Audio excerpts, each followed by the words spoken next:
Kidney रोगी जेहेतु से भयभीत अवस्था रही थाए कारण जदि जड़े शुणती जेकोसी रोगी किंबा बीपी किंबा डायबिटीज कैंसर एभली रोगर एभली मारात्मक रोगर ना शुणिला मत भयभीत हो उठती एभली क्षेत्र में कौन परामर्श देवे सर?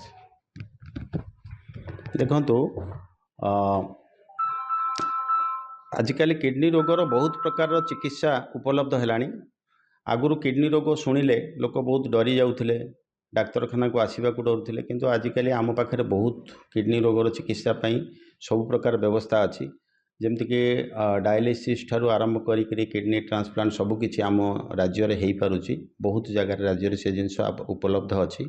तेणु मुझे कहबी जे आपण मानक किडनी रोग हेले डरबार कौन आवश्यकता नहीं। आपण माने तुरंत आपणकर पाखरे जो डाक्तरखाना अच्छी सेठार देखांतु, तापरे स्पेशलिस्ट जे किडनी डाक्तर अच्छा परामर्श करंतु।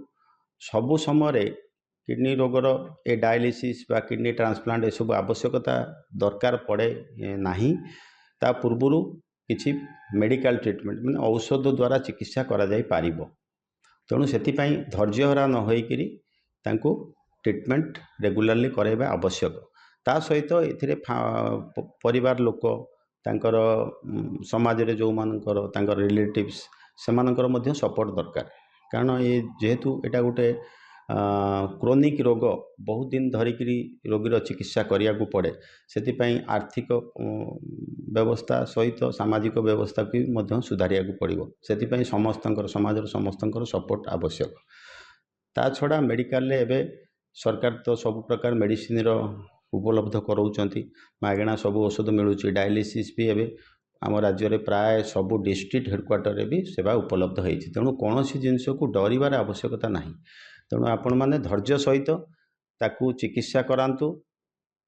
परिवार लोक समाज रे जो माने बंधु बांधव अच्छा समस्त सपोर्ट दिंतु। तुरंत डाक्तरखाना को लेकर स्पेशलिस्ट के देखे तार चिकित्सा करंतु।